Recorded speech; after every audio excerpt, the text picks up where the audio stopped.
And we are going to be continuing our conversations on people being disrespected and taken advantage of in the workplace. Dignity of work and rights of workers. That's the Catholic social teaching theme that we are centering around right now.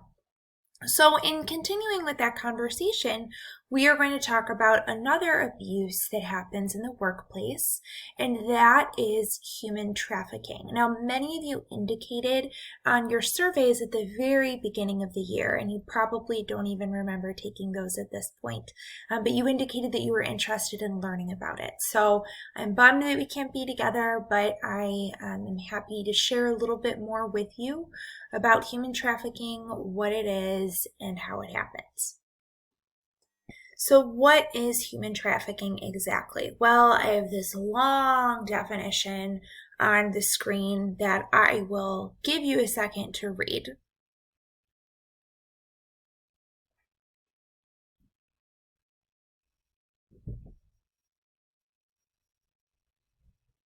That's what I would have done in class if we were all together.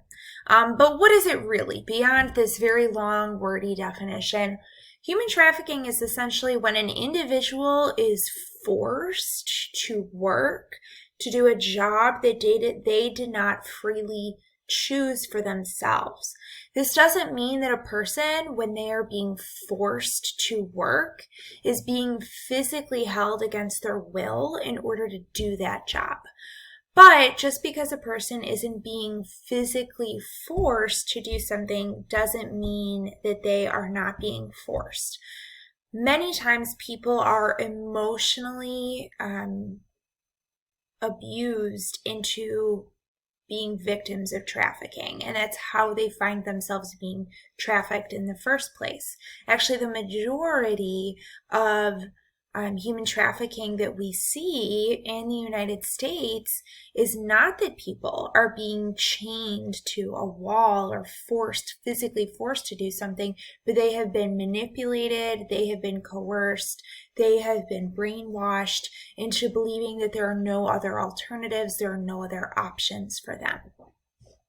So there are a couple of different kinds of human trafficking, a few different forms, and I want to introduce those to you. There are three really main forms.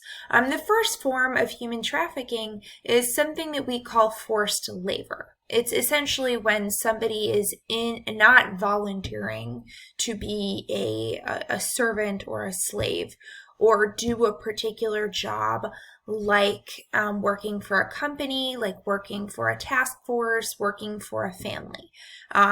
Instances that we saw in agriculture. When we learned about agriculture just last week, some people are kind of forced and coerced into working in farming jobs, and if they are not being fairly paid, if they are being told, if you don't come into work and do this job, then we will report you and have you deported. All of that is some form of forced labor. So that's the first kind of human trafficking. The second kind of trafficking is debt bondage. When an individual is doing a job in order to pay off a debt.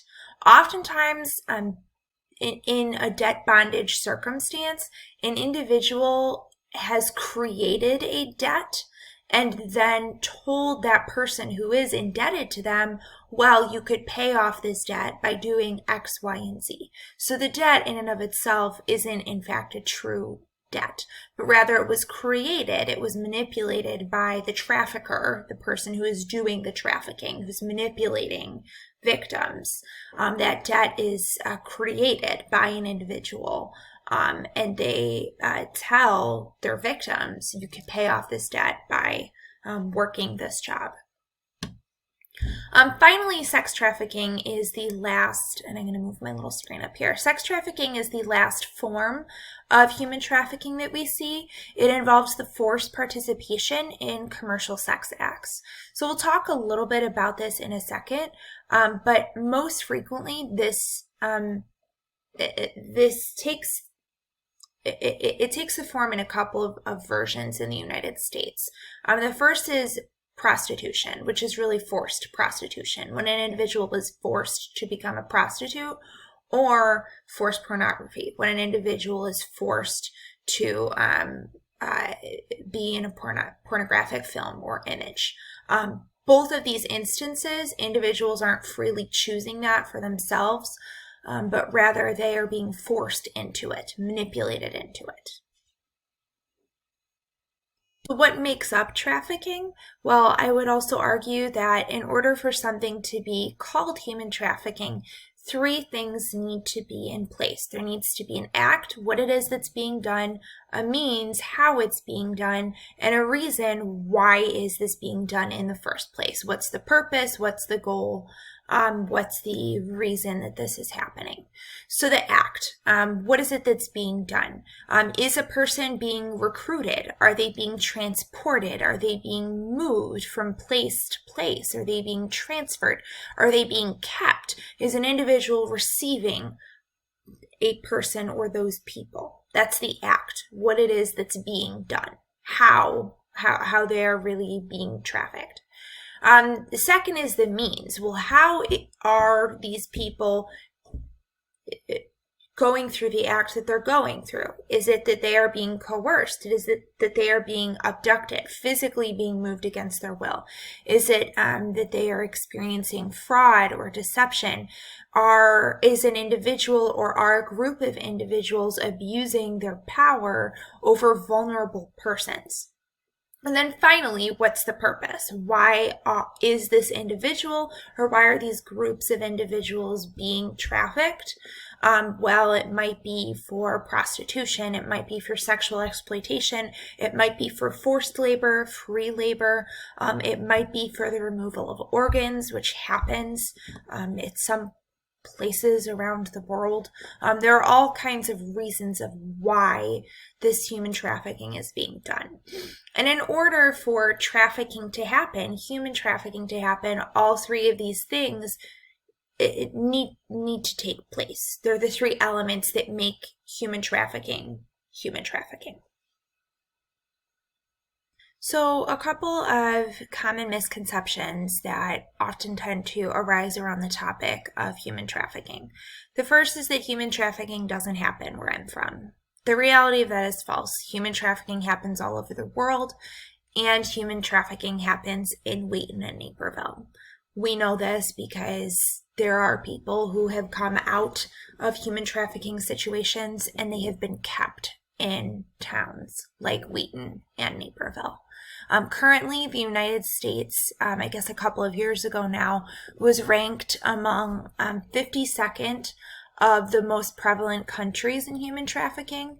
Human trafficking is more prevalent in other countries around the world, but that's not to say that we have no individuals being trafficked here. In fact, it's estimated that about 20,000-ish individuals who are being trafficked are brought into the United States every year. 20,000 every year. And that's just individuals who are being brought into the United States for trafficking. So human trafficking happens all over the place. It's also estimated that about 20 to 40 million people are victims of trafficking right now around the world. That's a huge gap. That's a huge range to give for how many people we think might be being trafficked. But it's really hard to exactly pinpoint how many people are in fact being trafficked because this is an illegal trade. And so there's really no way of keeping track of how many people are being victims of this. If we had a better idea, then we would also be doing a better job of solving this. Another interesting fact is that human trafficking was not made illegal in the United States until the year 2000. So only 20 years ago was this actually made to be illegal in the United States. It is the one of the biggest illegal businesses, closely accompanied by drugs, and also by the selling and receiving of armed weapons in an illegal way. On the black market. It's estimated that this is a $150 billion industry. Huge amounts of money every year go into human trafficking. Mythbuster number 2, human trafficking is completely separate and different than prostitution and pornography. This is also false. While sex trafficking is not the most prevalent form of trafficking, labor trafficking is. Sex trafficking and prostitution and porn, they all have a lot of overlap. About 85% of individuals that you would call prostitutes are really being human trafficked. They are people who are being forced into working as prostitutes. They have been manipulated into a situation. They have been told that they have to do this. They have no other option. They have no other alternative. And pornography is often the same way. For every one individual woman who might have benefited from being in a pornographic film or image, there are thousands and thousands, really millions of women who are used, who are manipulated, who are coerced, who have been brought into this industry in a way where they felt like they didn't have any other options, or they were told that they didn't have any other options. Another misconception would be that people can consent to being trafficked, meaning you can agree, you can volunteer to be trafficked. This is also false. International human rights law has recognized that you have a personal freedom. All people have personal freedoms, the ability to choose work or to not choose work. And if you are being, you can't volunteer and sign up for a job and then be forced into it. Those are two different things. And so no one can ever be consent to being trafficked. Those two are by definition contradicting. The fourth common misconception is that human trafficking starts with kidnapping and all victims are physically unable to leave. And that's how trafficking happens. And this is also mostly false. Rather, most people are manipulated into staying and doing whatever work it is that they are being forced to do. Traffickers prey on vulnerable people. And so in the United States, it might look something like this. A young girl around the age of 12 or 13 lives in an abusive home. She doesn't live in a safe place. And traffickers actively look for people like this. They know where to go. They know where to find them. So a trafficker might find a vulnerable girl. He might develop a relationship with her. He might tell her that he loves her, that he cares about her, buy her nice gifts, tell her that she should move out of her family's house because it's not safe there and move in with him. And a period of time goes by where she is under the impression that she is in a relationship with this guy and that he loves her and that he really cares about her and that he wants the best for her. Well, one day this guy comes to her and says, you know what, we have no money. Could you do me this one favor this one time? And asks her to go out and be a prostitute and sell herself. And the girl doesn't want to, but at this point she's so manipulated, she's so vulnerable, she feels like she has no other choice. She's potentially addicted to drugs and is being told, I'll give you more drugs, I'll give you your next fix whenever you come back after going out and selling yourself, that she goes out and she does this. Does this seem like a crazy situation that would never happen? If you're thinking that right now, that's because you're not someone who is vulnerable in the same way that many girls who fall into circumstances like this often find themselves in. So while the idea that a young person could be recruited and manipulated and coerced into a scenario of human trafficking might seem completely outside of the realm of possibility to you, it happens all the time. It is a common problem, and traffickers know exactly the right kind of person to prey on because they know how to spot a vulnerable person. They know how to target people who are looking for something and missing something in their lives. One of the last myths about human trafficking that we hear is that human trafficking looks the same wherever you go around the world. And the reality of that is also false. It's also a misconception or a myth. Human trafficking happens differently around the world because around the world there are different populations of vulnerable people, and vulnerable people tend to group and gather differently depending on where you live. In the United States, the people who tend to be vulnerable tend to be people who are undocumented or people who are forced to work at farms. This happens a lot with undocumented workers.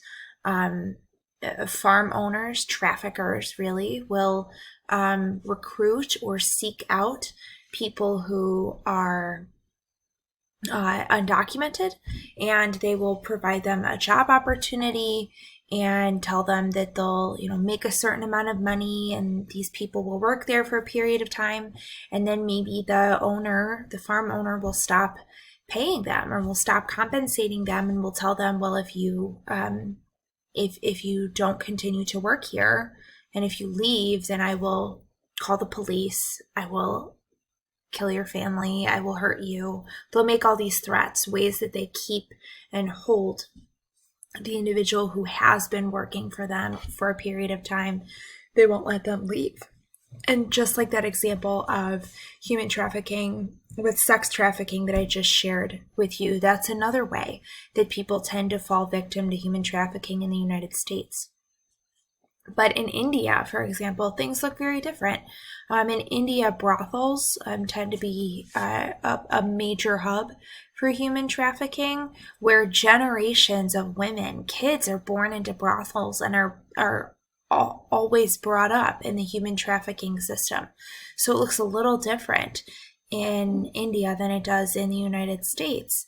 In Europe, traffickers will target orphanages. There are some orphanages in Europe where kids will age out. They reach a particular age. They can no longer stay at the orphanage. Traffickers know when that is. They follow and stalk orphanages, and they know which kids to target and which kids to recruit once those kids are phased out of orphanages. So it looks very different. Trafficking looks very different depending on what part of the world that you are in. So you might be asking yourself at this point, what is it that I can do? What is it that we can do to help stop human trafficking? Well, there are a few things that we can do really in our own lives in a way that is pretty simple and doesn't really alter the way that you comfortably live, but that might make big differences for people around the world. Number one, understanding who is most vulnerable and who is most likely to be a target. While knowing someone in circumstances like I just described to you might not seem like something that you would ever interact with in your life right now, you really never know. So understanding who is vulnerable, who is most likely to be a target, helps you if and when circumstances like that arise, or when you hear about like kind of weird relationships that people are talking about that suddenly come out of the blue. You have a better awareness of who is more at risk for becoming a victim of trafficking. Number two, keep your eyes open and report suspicious situations. There are instances of human trafficking that happen, like I said, in Wheaton and in Naperville. In Glen Ellen, there used to be a 24-hour photography studio right on the corner of Geneva and Schmally, I believe, that just was busted by the police for being a trafficking ring. And so keep your eyes open. If you see something that's suspicious, report it, call the police, tell them. Volunteer or seek out opportunities to support organizations who work with victims and survivors. There are lots of these organizations, again, right around where we live. There's a coffee shop called My Half of the Sky that is right in downtown Wheaton and supports people who are survivors of human trafficking. There is a house in West Chicago called Naomi's House that helps rehabilitate people who are victims of trafficking.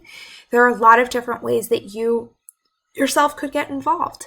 And then finally, know the supply chain of the products that you buy. Excuse me, I'm yawning here. Know the supply chain of the products that you buy, meaning know where the products that you're purchasing come from. Know if they are coming from organizations or communities or groups of people that are most likely being trafficked.